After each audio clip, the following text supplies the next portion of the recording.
today, and we not gonna play. We gonna bring the news to you live. We gonna bring the information to you for real, and we gonna eliminate all the lies. Yes, yes, yes. How we doing today? Today is Saturday. Few days before the election. I know we all just grind up and ready to ride. But here, there are some things we need to address before we get to that point, Election Day Tuesday. And believe you me, this information you need to know just like everybody else needs to know. But we got a lot of people out there that still kind of don't know what's going on. But before we get into this good, I want to give y'all a little something. Phone number 313-355-6018. That number is, again, 313-355-6018. For you to call in and share your thoughts, your opinions, and your ideas. Because today we about to get down and dirty with this here. Look here. We're going to open up the show today.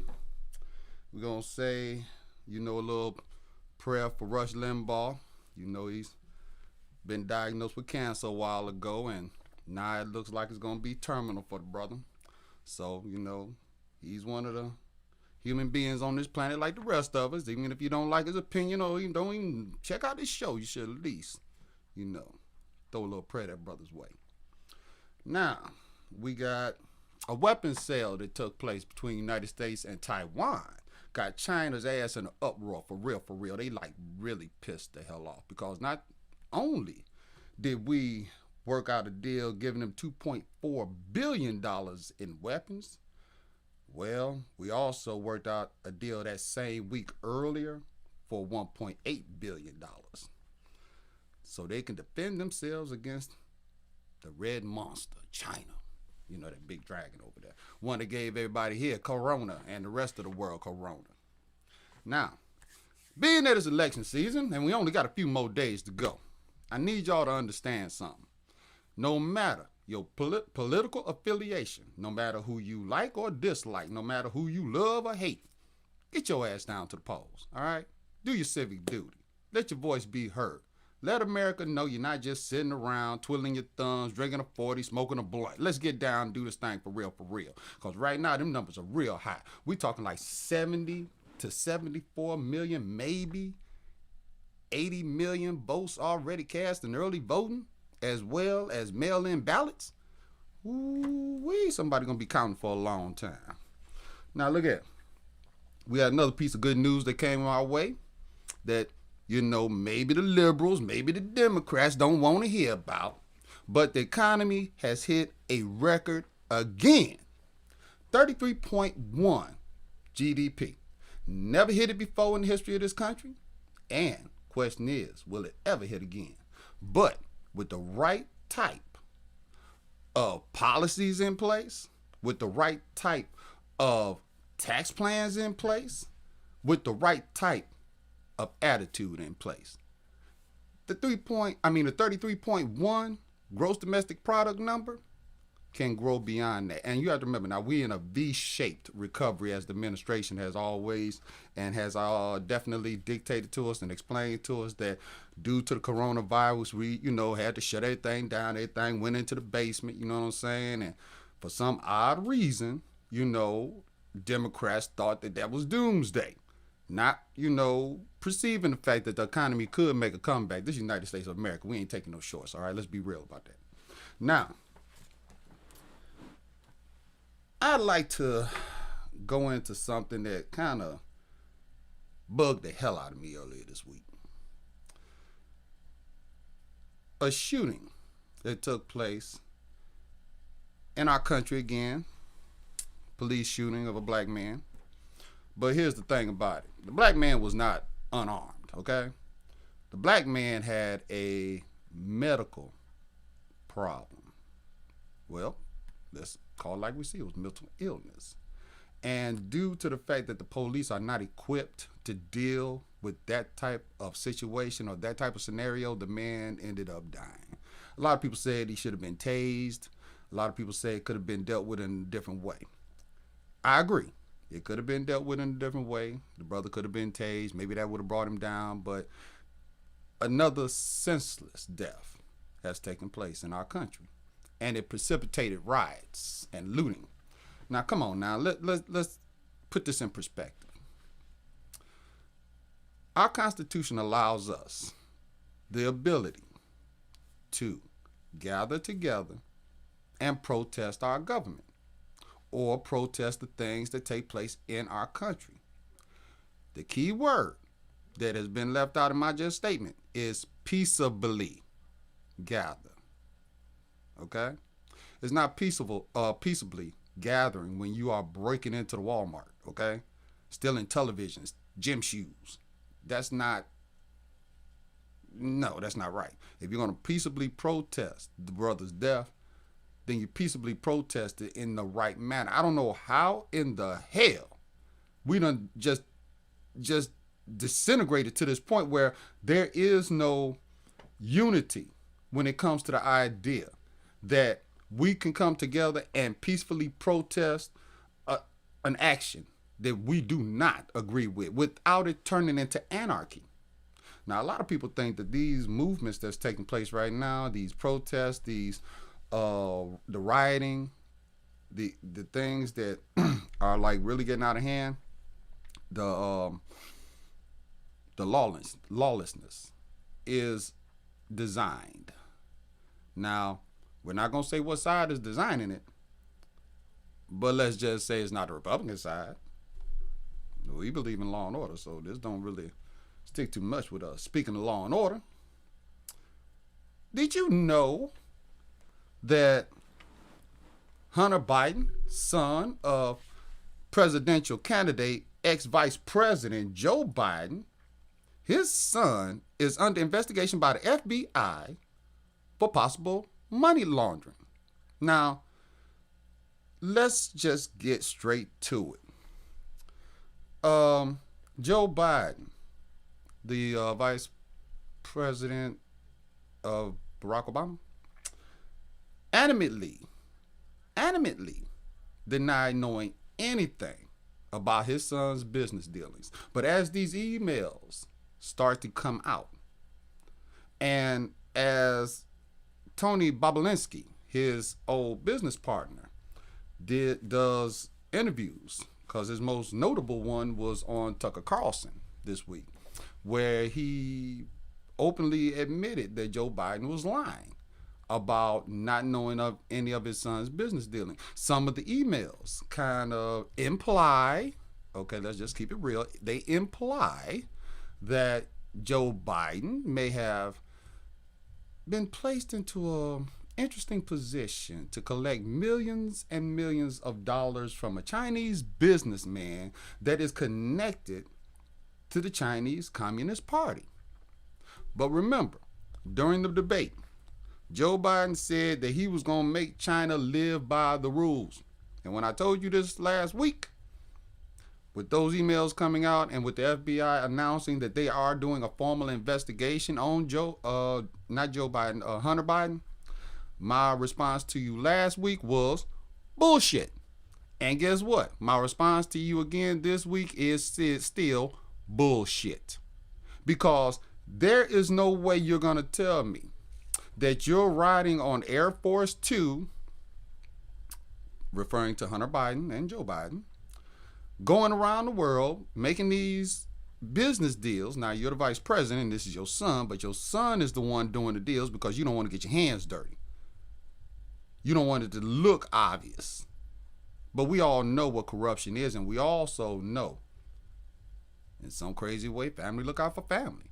So you mean to tell me that as you sit and contemplate who you may vote for, this doesn't bother you at all? This doesn't make you like pump your brakes? This doesn't make you like want to go and investigate this for yourself before you cast your vote and then be like, wow, I can't believe I did that dumb shit?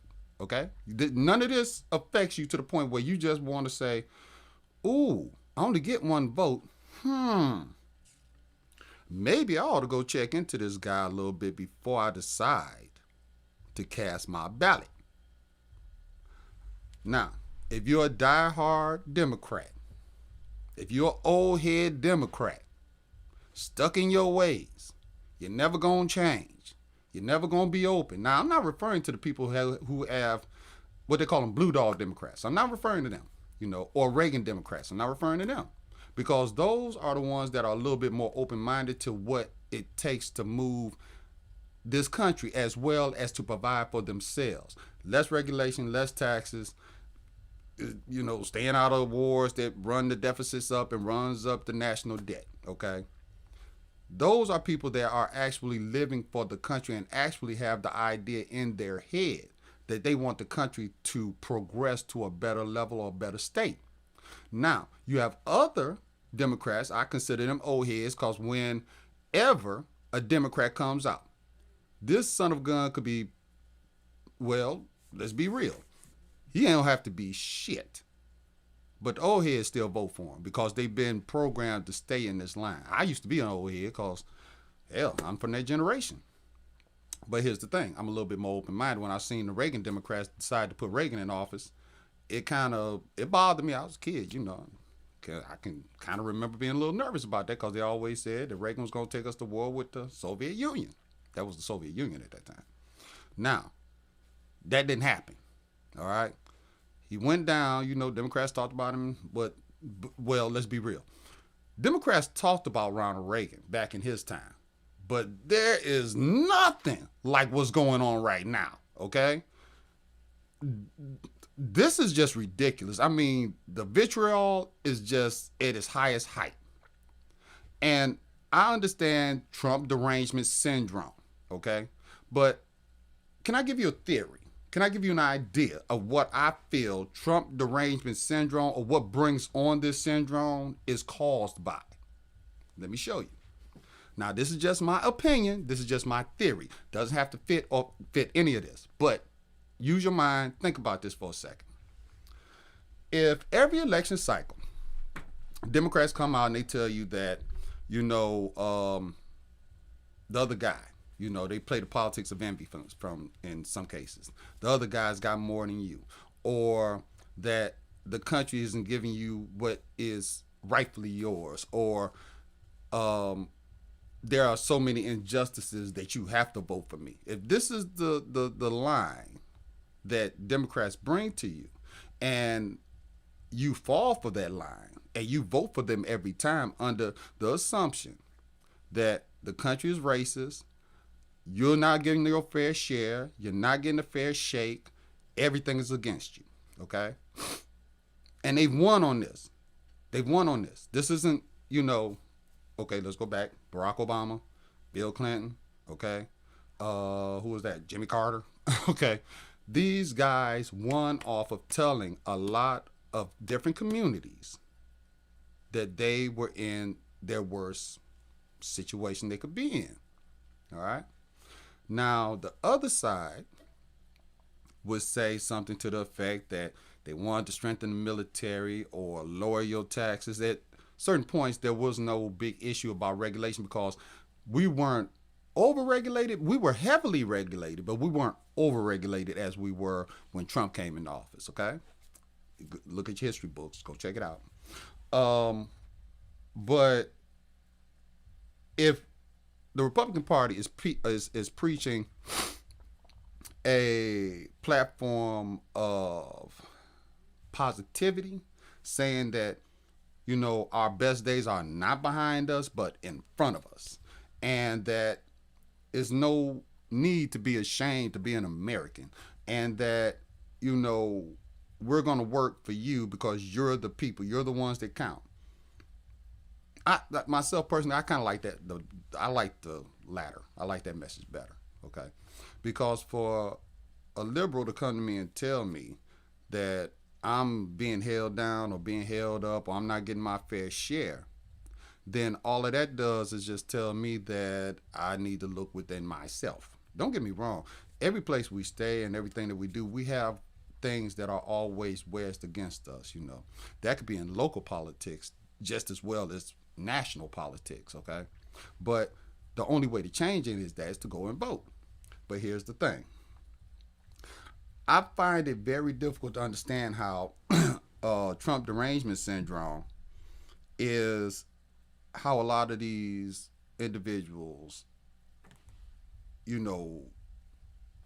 how they think that this is going to change someone's view when you see actual tangible examples of success. I don't see how you change that. Now, I don't mean that when in just Democrat favor. I don't know. We have rhinos, Republicans in name only. Okay, they have Trump derangement syndrome. The reason they have Trump derangement syndrome is the same reason Democrats have Trump derangement syndrome. You want me to tell you what my opinion is? Okay, here's my opinion. For the first time in my political life, I actually seen a president with my own eyes get elected on what he said he was going to do. And then he actually did it. And did more than just that. Now, how can you tell me a president that's been in office for 47 months, accomplished everything he said he was going to do, and then some, connected to a politician or running against a politician that's been in office 47 years? Did nothing notable. Now, look, let's be honest about this. Republicans, let's be real, okay? Joe Biden was not the only individual to vote for the 1994 crime bill. Let's get that up off that man, all right? Don't get me wrong. He was a member of that shit, but he wasn't the only one that voted for it, so get that up off him, man. Get a man what he's supposed to get, If you're going to criticize him right. Joe Biden is not the reason all these black folks got locked up in 1994, and he's not the reason for the crime bill. But he did go along with it. So let's be real. And a lot of Republicans did too, because at that time there was a lot of crime taking place in the United States, cocaine-related, drug-related. But you can't be a hypocrite about it. You know, you cannot be hypocritical about it and sit up here and say, well, it's Joe Biden's fault that all these black folks got locked up.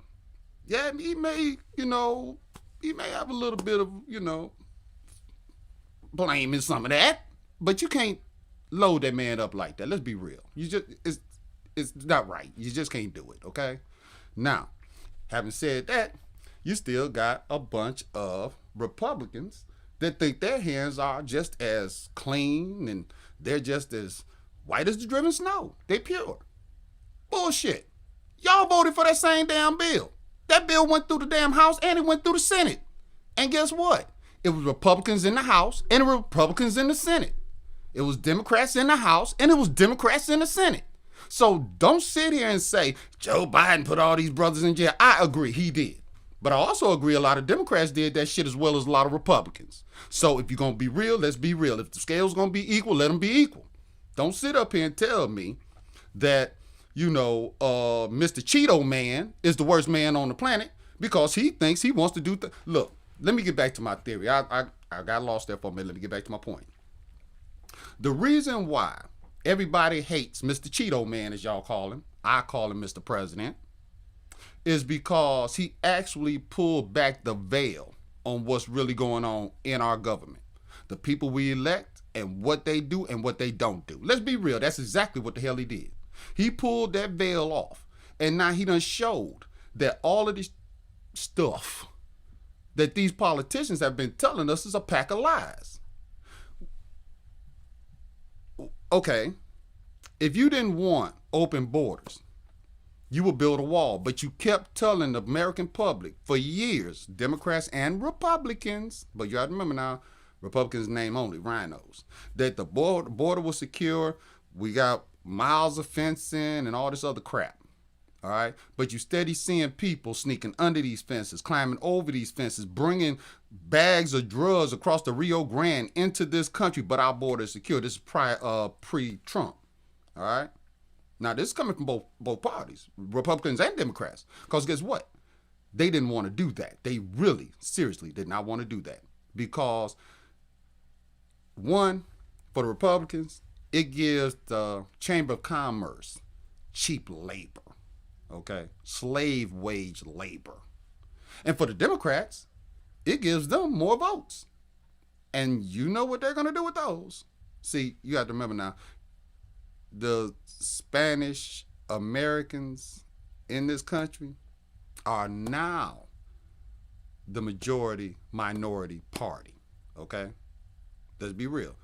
It used to be the brothers. We used to be the majority minority. Okay? But with the borders being open the way that they were, now Spanish Americans are majority minority. Okay, they've been talking about it all day and all week about how their vote, is what the president is shooting for, and what Vice President Biden is shooting for. But here's the thing: when you remove the bullshit from the game and you show the game to be what it is, that's why you have Trump derangement syndrome. Because everything that man said he was going to do, he did. Now, guess what? The next cat come up, want to run for president. He can't actually tell you, well, I'm going to do this and I'm going to do that, and expect a second term if he doesn't do what he said on the first term. Because now it done got real. It done got serious now. Because you let an outsider come in, and you let this outsider prove and show that whatever you say you're going to do can be done. Do you honestly think we're going to accept anything less than that now? Really? That's the problem that we're having in this political structure that we have, is that both parties, talking about Republicans and Democrats, are pissed the fuck off because now they done just pulled the veil off and now we see what it is. We see that we've been lied to. We see we've been misled. We see that we've been given trinkets instead of letting us go get our whole meal. Okay? Let's be honest about it. See, that's where the problem kick in. We want to lie to ourselves. We want to pull the veil over our eyes and say we don't see this shit. But when the shit kick you in your ass, then you say, oh, how did that happen? It happened because you sat up here and played yourself. When a man can tell you that he's going to do these things, does these things, and then turns around and do more on top of that, this is not a political situation that you want to even guess about. You know what's going to happen with this. Opportunity zones. Prime example. Let's do a comparison. You had 3.5 years of one president, and you have 8 years, 2 times 4 is 8, of another president. Historically, a black president, which you would think would be for the black community, be him a Democrat or a Republican. He should be for the black community because he represents us more than anything else. He may represent the whole country as a whole, but when you look up there, you see a black man. When white folks look up there, they see a black man. All right? So you should be for your own more than anything else, to see your people raised up out of poverty, to see your people raised up out of the slums, to see your people raised up to a higher level, to be able to achieve the American dream. That didn't happen that way. All right? We're going to call it like we see. Like I said, today we talking to what's real. We're not going to go there. We're not going there with that backwards crap. We talking what's real. Now, that same president, that black president was running, was running and, ran this country with Joe Biden. All right? Now you got Donald John Trump and Mike Pence. You have opportunity zones, which meant that in impoverished areas, the government spent money to bring that area up to a point where people could have jobs, have the mobility, start buying houses, start investing in the neighborhood, start raising their families in a way that is more suitable to them. Okay.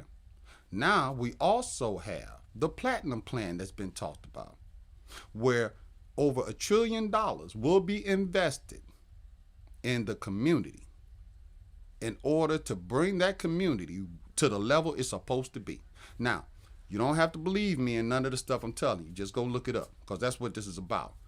Facts and opinion. My opinion, but here's my facts. Go look it up, find it for yourself, read it for yourself. All this information needs to be brought to you before you go vote, because if you go vote and you're ignorant about something, you tend to get fooled. So let's get educated on what's really going on, and let's look at what benefits us more. Does it benefit us for you to come to me with all these beautiful, glorious words of what you think or what you would like to do? Or does it benefit me when you come in here knocking over shit everywhere like you're a China in a bull shop, but you're getting shit done? I think that benefit me a whole lot more than these beautiful, fantastical words you trying to tell me. Your words are not going to put money in my pocket. Your words is not going to put food on my table. Your words and your promises are not going to pay my rent, my mortgage, my car payment, my cell phone bill. But your words can set me back if I believe in your words. Now, I'm not saying everything in this country is 110% correct. Not saying that at all, because that'd be bullshit. But if there was ever an opportunity for the ship to be righted,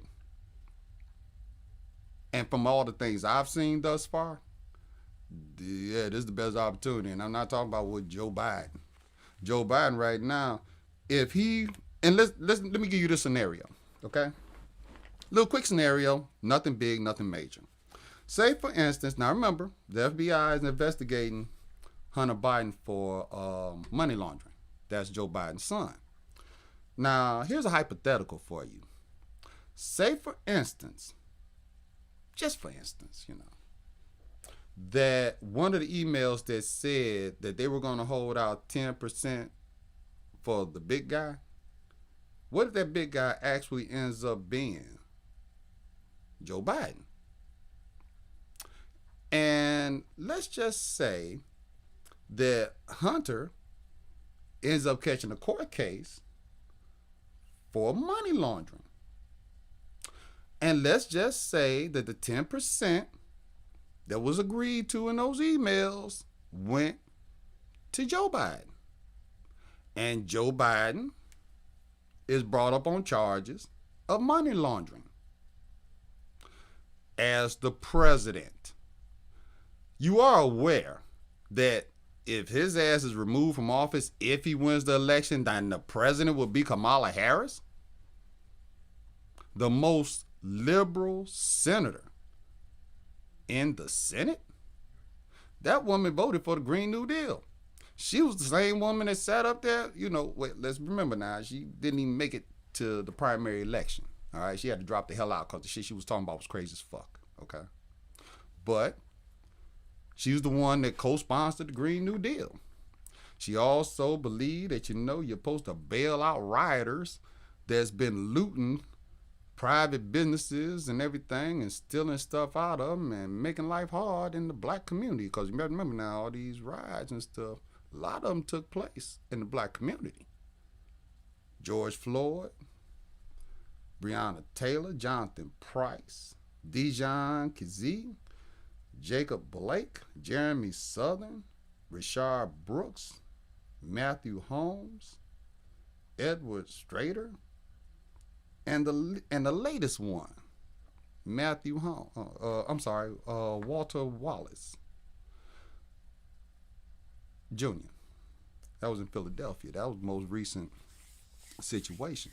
But just like I thought that Trump derangement syndrome is brought about by Democrats losing their power and rhinos as well, is because now you can't come to us, the electorate, and say, oh, well, we can do this and we can do that, and don't do it. You can't do that no more. Because we done had a president that came in, did all that, and then some. And you mean tell me you want me to vote for you, and you telling me you're going to do this, but you don't do nothing? That don't work anymore. It just won't work. And the people that I just named, look, Walter Malice, look, what gets me about this is this, okay? The man had mental illness, okay? And this is the thing that really, it kind of draws close to home here. Let me take a minute to get to something, and we're going to move on from this. But look, mental illness is a scourge on our society as it is right now. And what I mean by that is this. Have you ever noticed that a lot of psychiatric hospitals have closed up? It didn't happen overnight. It took years to get to that point. And being that a lot of psychiatric hospitals have closed up, we have to learn how to deal with our family members that have mental illness, which we are not equipped to do unless you end up going to college and taking some, social psychiatric classes and get yourself up on deck about that. But the vast number of us are not equipped to deal with mental illness in a family member or an outsider. So if we're not equipped as the individuals that actually deal with this, hands-on. Might be your cousin, might be your brother, it might be your mom's, it might be your father. It could be any member of your family. It could be your cousin, 3 times removed, but they put him back in. They could have mental illness, and we really don't know how to deal with that. So what the fuck make you think the police know how to deal with it? When you call the police, you calling them for law and order. You calling them for a criminal activity that took place. Now, let me get this one thing straight. This is what I think we got the problem. Now, you don't close down the psychiatric hospitals, or you don't close them up to the point where it's hard as hell to find a place for your loved one to go to get the help that they need. But can I ask you a question? Why in the heck? This is designed. This is designed. You don't send a cop to deal with a medical situation. Okay, if you're having a heart attack, who do you call? The EMS. You don't call the fucking police. Let's be real about it. So if you're having a mental issue, you should be calling the EMS, and the EMS, if the situation is violent, should be calling the police to back them up. Not just the police there with their guns that actually are totally unforgiving, okay? Taser, you might get another day or two. 9mm, kind of questionable.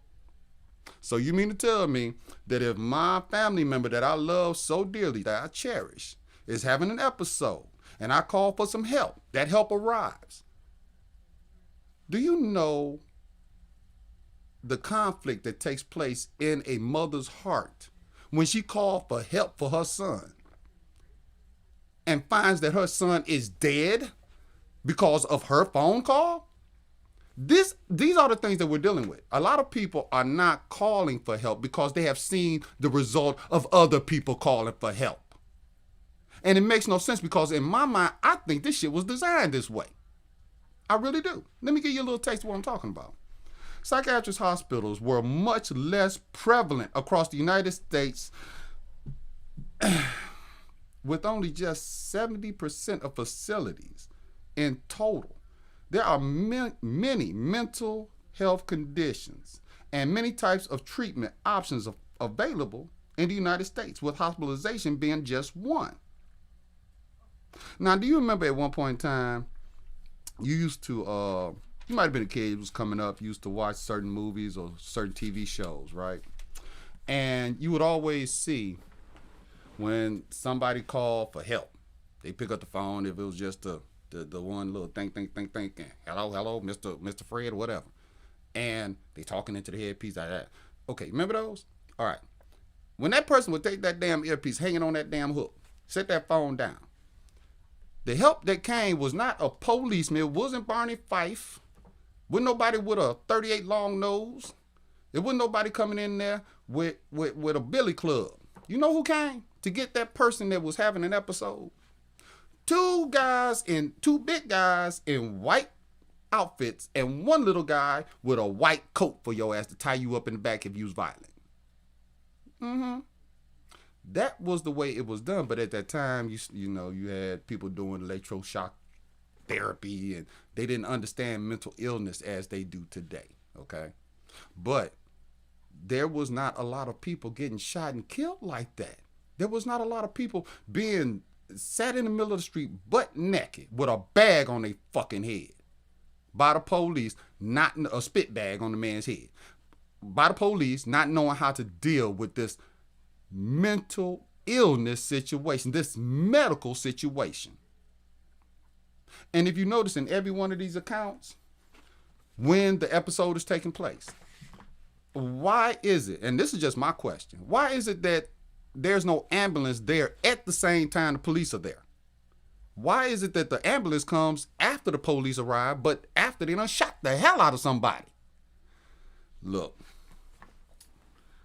the closing of psychiatric hospitals has been going on for decades and still takes place to this very day.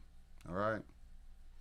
Very few are left, with about 11 state psychiatric hospital beds. Now remember, I said 11 state psychiatric hospital beds for every 100,000 people. Does that make sense to you? Like I said, this seems to me like this was just like set up. Those are the same numbers that were prevalent in 1850. That's a lot of time. But you mean to tell me 1850 the country was not as big. We didn't have 320 million people in it, 330 million people in it, okay? In 1850s. We didn't have that many people here, okay? Now we got 300 million people in this country. Oh, a little over 300 million people in this country. And what is the percentage of those 300 million plus having mental illness? It must be a pretty large one, because I just recently seen on television the pharmaceutical industry is advertising medication for paranoid schizophrenia on television. Okay? You know, the one lady said, I feel like they're all looking at me. The other lady says, I hear voices. The guy sitting up here saying, I don't know why everybody looking at me like this, but now you can take Pravia or whatever they call that shit. But here's the thing, the side effects. What if the side effects are worse than what it cures, okay? Because you know they run them side effects too. You know, you end up having your head blow up, or you got runny stool, or your eyeballs fall out your head. Those are some of the side effects. And you really want to take this. Now, even somebody that's got mental illness know they don't want to take some shit like that. But if you put them in a psychiatric hospital with more than 11 beds for every 100,000 people, guess what? You can try different medications until you get the right medication. If you got this person at home, that person could be on a chemically imbalanced situation. And that person could end up causing either harm to themselves or to others simply because they're imbalanced. The most you can get out of any of them today is only 10 days. If you want to send one of your family members to the hospital, get them together. Maybe they had an episode at home and you know you was good enough to be able to get them in and let them be seen. But they only keeping them for 10 days. How? Real seriously, 10 days? 10 days, really? That's all we get. That's all we worth, 10 days. Back in the day, they would keep you in them until they felt you were ready to re-enter society. And the report that I just mentioned to you was done in 2012, reported by the Treatment Advocacy Center, December the 19th, 2018. That was only 2 years ago. And we still got brothers and sisters dying over mental illness at the hands of police because they're not equipped for that. Between 1955 and 1994, roughly 487,000 mentally ill patients were discharged from hospitals.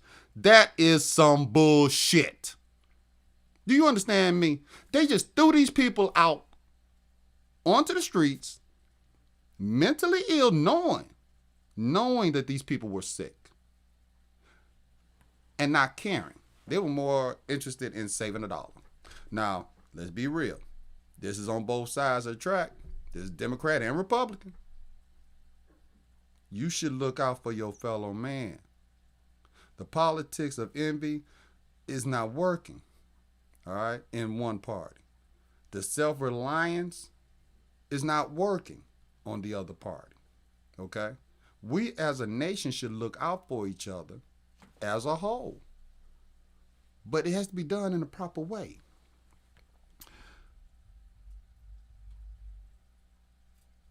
The hospitals that lowered the number, the hospitals have lowered the number to somewhere around 72,000 patients in 3 states. And if you actually look at it, it kind of gives you the idea that politicians in California, where you have a very large homeless community, a lot of those people are not out of work, all right? A lot of those people are not, what they say, just fallen on hard times, okay? A lot of those people have mental illness and drug addictions, okay? And I kind of attribute some drug addiction to mental illness because you got to be crazy as fuck to stick a needle in your arm, but that's just me. But they don't try to solve that problem. You know, same thing in New York. Mayor de Blasio. He beefing with folks right now because He wants to move them to these high-end hotels, motels, and let the city pay for it. That's not how you deal with mental illness. That's not how you deal with drug addiction. And let's just be honest, even when it comes to drug addiction, Democrats are crazy as hell, and so are Republicans. Democrats say, well, we're going to try to get you some help, and Republicans say, hell, you broke the law, we're going to lock your ass up. So that's your treatment plan? Either lock me up or do nothing at all? Come on now, let's get real about this. This is election season, man. Y'all got to have some ideas of how you're voting and why you're voting and if you should at all. Yeah, you should. It's just bullshit. You should. You got to vote, okay? Now, having said that, we need to also talk about why, it was seen that each party has, like I say, drawn to their neutral corners because we're coming down. It's going to be Tuesday. That's election day. And each party has drawn to its, individual corners, and they coming out swinging. They swinging like crazy. They trying to get them votes. And they seem to be tied in certain areas. And, Joe Biden seems to be up in certain areas. I got a question for you. Does any of this look vaguely familiar to you? Like 4 years ago when the polls were saying that there's no way Trump could win this or no way Trump could win that, and Hillary Clinton's gonna be the next president of the United States and she's gonna break the glass. And then does any of this seem somewhat familiar to you? The mainstream media, the polls, what they telling you, because a lot of them is suppression polls. They want you to think that either your particular candidate or the other particular candidate is either below or above this certain level to either make you not want to go vote because, well, he can't make it anyway. And the ones that think he's above say, oh, he don't need my help, I'm staying at home. That's a bunch of crap. It's all designed to make you think a certain way or do a certain thing. Look, aren't we all getting tired of being manipulated? Seriously, no joke. I'm tired of people telling me that the Orange Cheeto Man is a bad guy. I'm tired of everybody telling me that Joe Biden gonna make the sky fall if he get elected.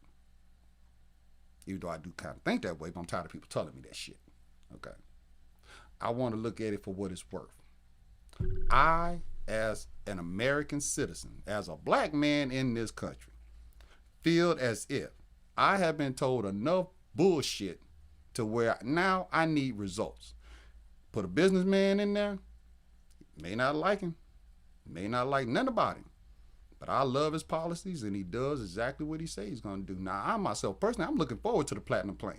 Okay, I am. Because for the first time in the historical lay of politics, this has been the first time that actually presidential candidates simply looked at a situation and said this is wrong, and did or are trying to do what is required to change that environment. Everybody knows we've been going, our community, everybody knows we've been going through some things for some years around here, ever since the Watch riots and Martin Luther King's death, and the fires in the cities, and our black communities and stuff like that. Everybody knows that. And if you notice, over the course of time, there has never really been any more investment in those areas. There has never really been any emphasis on those areas. There's never really been the type of encouragement for growth in those areas until now. And everybody telling me that the Cheeto Man is a bad guy. Now, what's funny to me is Cheeto Man been Cheeto Man his whole damn life. But before he got into politics, he was the best guy on the planet. Everybody wanted to be like Trump. Why? Because, hey, he's a baller. He big money, self-made. Everybody talking about that daddy gave him $1 million, whatever. Come on, kill that noise. You jealous. But the bottom line is, he's a businessman, successful.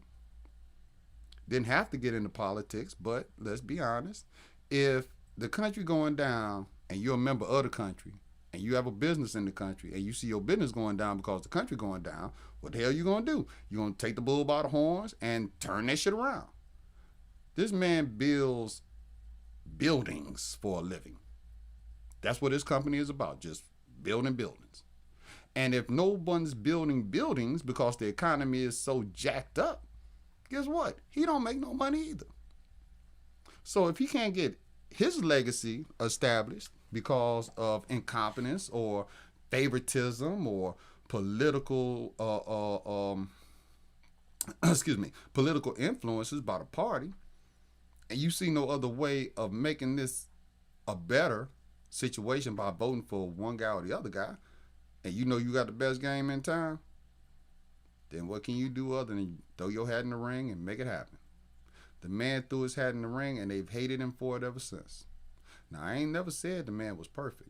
I'm only going off of the results, the things that have happened that I can actually see, put my hands on. Now, I'm gonna bring you a little something. Now, we got all these Hollywood individuals saying that Cheeto Man, Mr. President, bad person, he's not good, none of that shit. Okay. He racist, he believes in white supremacy and all that crap. And that really drives me crazy because I really would love to understand why is it that, and I've asked this question before, why is it when a black man decides he wants to change his party from Democrat to conservative because maybe he don't want to be on that Democrat plantation no more, why is he a sellout? All right? Why is he an Uncle Tom?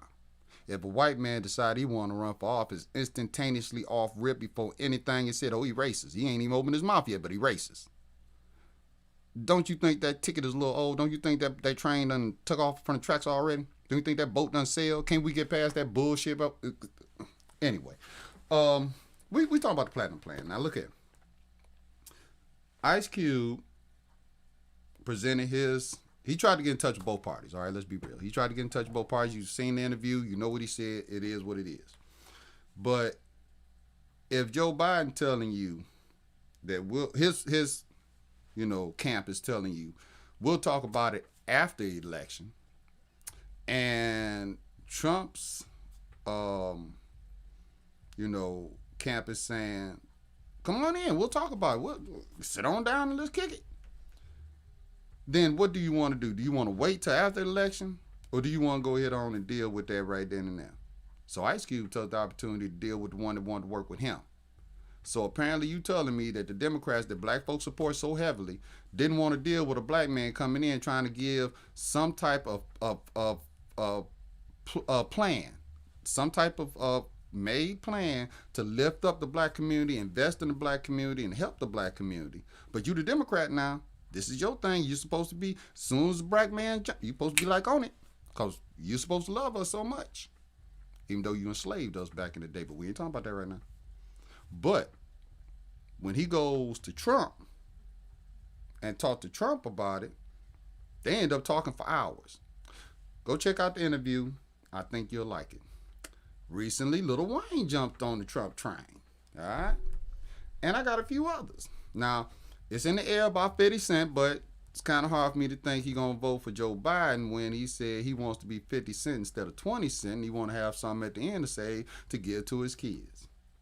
Kanye West, Lil Pump, Shaquille O'Neal, Mike Tyson, Floyd Mayweather, Stacey Dash, Adrian Broner, Dennis Rodman, Jimmy McMillan. Remember that guy? He was a brother with the big ass chops. And he said, rent too damn high. Remember that guy? Wore the black gloves? Okay. Jimmy Walker, old boy from Good Times. Jim Brown, Sean Merriman, and Herschel Walker. These are all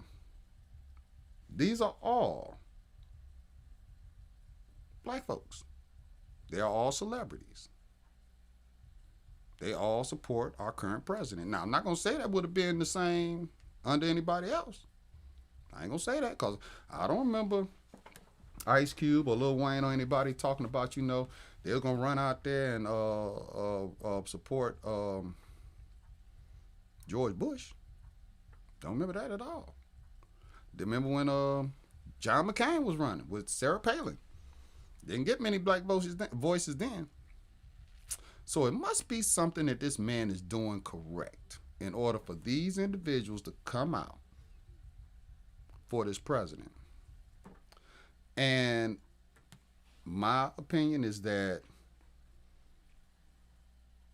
actions work. Words are bullshit. And that's all we've been getting for years with these politicians is a lot of unnecessary, transparent bullshit.